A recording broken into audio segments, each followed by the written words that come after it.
বন্ধুরা welcome back প্যারাফ্লেক্সিশন চ্যানেলে আরও একটি নতুন ভিডিওতে। বন্ধুরা আজকে ওয়েদার কিন্তু খুবই ভালো। বন্ধুরা এই শীতকাল কিন্তু বন্ধুরা এরকম ওয়েদার কিন্তু পাখিদের কিন্তু শর্ট ফুড দেওয়াটা কিন্তু বন্ধুরা খুবই গুরুত্বপূর্ণ। এখন কিন্তু সব ঘরেই কিন্তু বন্ধুরা ডিম বাচ্চা কিন্তু চলে আসবে বন্ধুরা, মানে সরি তোমার ডিম কিন্তু চলে এসছে বন্ধুরা। এখন কিন্তু পাখিদের কি এগ ফুড দেওয়াটা কিন্তু খুবই ইম্পর্টেন্ট। তো বন্ধুরা চলো আচ্ছা পাখিদের জন্য এগ ফুড বানিয়ে নিচ্ছি, আর তোমার ভিডিওটা অবশ্যই দেখতে থাকো।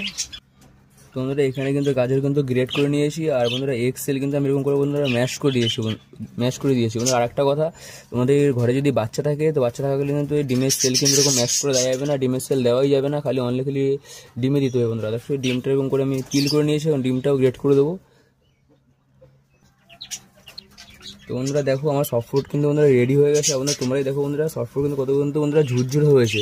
বন্ধুরা এরকম সফট ফুড ঝুরঝুরে আনালে কিন্তু দুটো বেনিফিট আছে। এক কিন্তু বন্ধুরা পাখিরা খুব এনজয়ের সাথে খাবে, আর দ্বিতীয়ত পাখিদের কিন্তু লুজ মোশন আসার কোনো চান্স নেই বন্ধুরা, কোনো চান্স নেই। চান্স কী করে আসবে বন্ধুরা, যেখানে জলীয় জাতীয় খাবার খেলে পাখিদের কিন্তু লুজ মোশন বেশি হয়ে থাকে, এরকম ড্রাই ফুড খেলে কিন্তু পাখিদের কিন্তু কোনো লুজ মোশন হবে না বন্ধুরা। আর এই সফট ফুড কিন্তু তোমার লাভবার বলো, ককটেল বলো, বদ্রি, জাভা, ফিন সবাই কিন্তু খুব আনন্দের সাথে খাবে। তো বন্ধুরা চলো তোমার ভিডিওটি তোমরা দেখতে থাকো।